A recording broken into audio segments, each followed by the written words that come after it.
వచ్చేసా నేను వచ్చేసా. చెప్తా అబ్బాయిలు అమ్మాయిలు ఈ వీడియో చూస్తున్న వాళ్ళందరూ చెప్పు, మీరు ఎప్పుడైనా ఒకరి దగ్గర అప్పు అడిగి లేదా ఓ లోన్ యాప్లో లోన్ తీసుకొని మరి మూవీ చూసారా?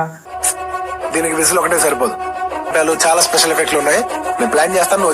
ఒకవేళ అలా అప్పు చేసి మూవీ చూసి ఉంటే ఆ మూవీ నేమ్ కమెంట్లో తప్పకుండా తెలియజేయండి. సన్మానానికి వెళ్తే శాస్త్రీయ సంగీతం. ఇగో తెలుగు హీరోయిన్స్ తెలుగు అమ్మాయిలు అంటే అస్సలు పడదు. ఇదంతా నేను చెప్పానని నా మీద ఎత్తేయకండి. ఓ పారి ఈ వీడియో చూస్తే మీకే అర్థమవుతుంది. మరి చూసేయండి. అంటే there is a different meaning for కాయల్ పళ్ళు ఇన్ తెలుగు అండి, but it is a good meaning only. So అందుకని చెప్పి ఇక నుంచి నేను తెలుగు రాని అమ్మాయిలను ఎంకరేజ్ చేయాలని నేను మా డైరెక్టర్ సాయి రాజేష్ గారు ఇప్పుడిప్పుడే మన తెలుగు సినిమా ప్రపంచ స్థాయికి వినిపించేలా అన్ని భాషల్లో రిలీజ్ చేసి మంచి విజయాన్ని అందుకుంటున్నాయి. కొందరు మాత్రం ఇలా మాట్లాడి ఇజ్జత్ మొత్తం ఖరాబ్ అంటే ఖరాబ్ చేస్తున్నారు. సినిమా రిలీజ్ రోజులు దగ్గర పడ్డాయి అంటే ఆడియో రిలీజ్ ఫంక్షన్లు అని, ప్రీ రిలీజ్ ఫంక్షన్లు అని, సక్సెస్ మీట్లు అని ఇలా ఫంక్షన్లు ఎత్తడం, ఏదైతే అది మాట్లాడేయడం, మళ్ళీ తర్వాత రోజు సారీ నేను అలా చెప్పలేదు, మీరు అనుకున్నది నిజం కాదు అంటూ సాకులు చెప్పడం. మొన్ననే ఓ దర్శకుడు ఇలానే హీరోయిన్పై చేసిన మాటలు వైరల్గా మారాయి. మళ్ళీ ఇప్పుడు ఇలా అసలు ఏమన్నాడో ఓ లుక్ వేసేయండి. There is a different meaning for కాయల్ పళ్ళు ఇన్ తెలుగు అండి. తెలుగు వచ్చిన అమ్మాయిల కన్నా తెలుగు రాని అమ్మాయిలనే మేము ఎక్కువగా లవ్ చేస్తుంటాం. హైకున్నా సరే అప్పు చేసైనా కావాలంటే లోన్ యాప్లో స్వైప్ చేసైనా చేసే audience my dear Telugu audience. ఇదంతా చూస్తే కిలో దిమాక్ ఉంది, చిటికెడు చక్కెరంతా తక్కువైనట్టుంది. ఈ మధ్య ఇలాంటి ఎగ్జాంపుల్స్ చూసాం. మూవీ ఫ్లాప్ అయినా సరే నోరు మాత్రం ఆగదు, ఆ నాలుక కంట్రోల్లో ఉండనే ఉండదు. ఆ మధ్య బేబీ మూవీ సూపర్ హిట్ అయింది కదా, డబ్బులు బాగా వచ్చాయి. అందుకే ఏముంది, డబ్బుతో పాటు యాటిట్యూడ్ కూడా పెరిగి ఇలా మాటలు తన్నుకొచ్చాయి.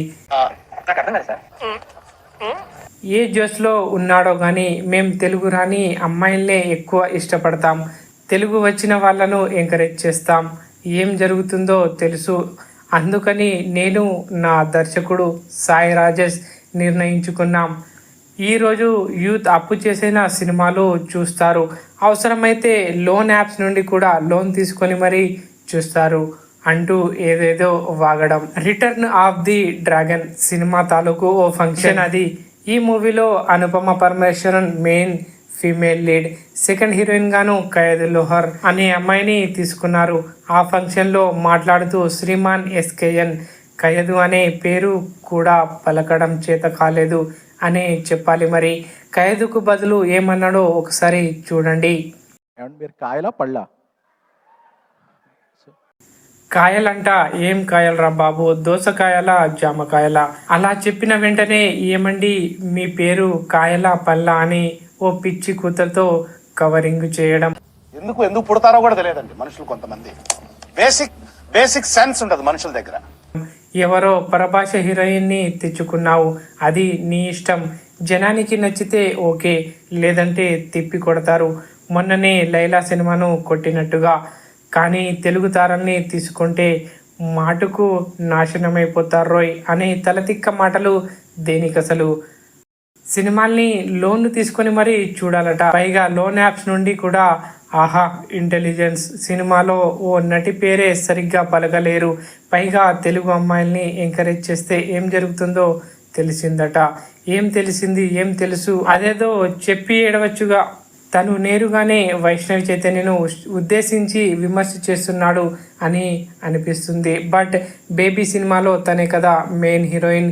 నిజానికి ఆమె నటన కారణంగానే ఆ సినిమాకు 4 డబ్బులు వచ్చాయి. అయినా ఈ ఏడుపు దేనికి? దిక్కుమాలిన వ్యాఖ్యలు. ఈ సెకండ్ హీరోయిన్ ఖైద్ లోహర్ తెల్లతోలు బాపతు కూడా కాదు, ఓ అస్సామీ అంట. ఇలాంటి వివాదాలు మన పరిశ్రమలో చాలా తరచుగా వినిపిస్తాయి. సినిమా పరిశ్రమలో ప్రతి నటుడు, నటి, దర్శకుడు తమ పని పట్ల మర్యాద, పరిగణనను చూపించాల్సిన అవసరం ఉందనేది నా అభిప్రాయం. మరి చూస్తున్న మీరందరికీ ఏమనిపిస్తుందో కమెంట్లో తప్పకుండా తెలియజేయండి.